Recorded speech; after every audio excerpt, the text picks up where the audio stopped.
இரும்பு காலத்தில் தமிழகம். இரும்பை பயன்படுத்தி ஆயுதங்கள் மற்றும் கருவிகளை வடிவமைக்கும் முறையை மனிதர்கள் இரும்பு காலத்தின் போது தொடங்கினர். பல நூறு இடங்களில் காணப்படும் பெருங்கற்களால் ஆன இடுகாடுகளை கொண்டு தீபகற்ப இந்தியாவில் இரும்பு கால கலாச்சாரம் இருந்ததை அறிய முடிகிறது.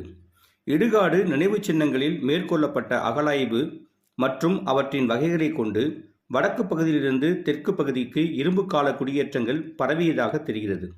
திருநெல்வேலி மாவட்டத்தின் ஆதிச்சநல்லூர் மற்றும் இந்தியாவின் வடக்கு பகுதிகளில் நடைபெற்ற அகழ்வாராய்ச்சிகளை ஒப்பிடும்போது பெருங்கற்களாலான குடியேற்றங்கள் தெற்கு நோக்கி இடம்பெயர்ந்ததற்கான சான்றுகள் கிடைத்தன. சுமார் கிமு 1000வது ஆண்டை சேர்ந்த பெருங்கற்களாலான புதைகல இடுகாடுகள் இருந்ததற்கான தெளிவான முற்கால ஆதாரங்கள் இடுகாடுகள் தமிழ்நாட்டில் பல்வேறு பகுதிகளில் கண்டறியப்பட்டுள்ளன. குறிப்பாக திருநெல்வேலி மாவட்டத்திலிருந்து 24 கிலோமீட்டர் தூரத்தில் இருக்கும் ஆதிச்சநல்லூர் என்ற இடத்தில் இந்திய தொல்லியல் ஆய்வகத்தின் தொல்பொருள் ஆய்வாளர்கள் நடத்திய ஆய்வில் பூமியிலிருந்து 157 புதைக்கலங்களை அகழ்ந்தெடுத்தனர்.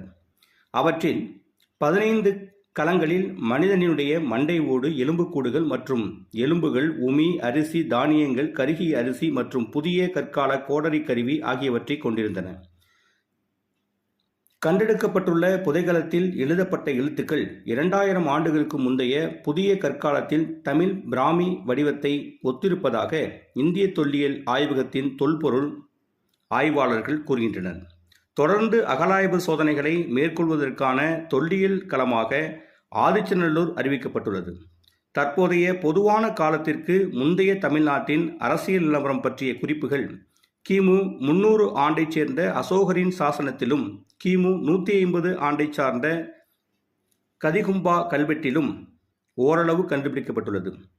மிக பழைய வட்டெழுத்து ரீதியான சான்றில் தமிழ்நாட்டில் இருந்த ஆட்சி பற்றிய குறிப்புகள் காணப்படுகின்றன.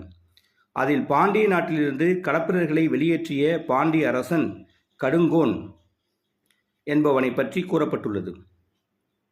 ஆதாரம்: முதலில் நீலகண்ட சாஸ்திரி எழுதிய தென்னிந்தியாவின் வரலாறு, பக்கம் 105 to 137 இதற்கான ஆதாரம் உள்ளது. நன்றி.